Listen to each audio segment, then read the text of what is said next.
Magandang araw sa inyo mga kapatid. So ngayong araw na to, samahan ninyo ako at ng aking pamilya mamamasyal tayo dito sa aming lugar. Alam ba ninyo mga kapatid, nung isang araw yung aking anak, nagmamadali siya pumasok sa kwarto ko na pagkatapos ng kanyang exam at pinakita niya yung resulta ng kanyang exam at naka-perfect score yung aking anak na panganay.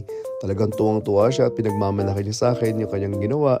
At syempre bilang daddy at bilang tatay, talagang tuwang-tuwa ako sa resulta ng kanyang exam kasi talagang nag-aaral siya mabuti para sa kanyang sarili at para sa kanyang kinabukasan.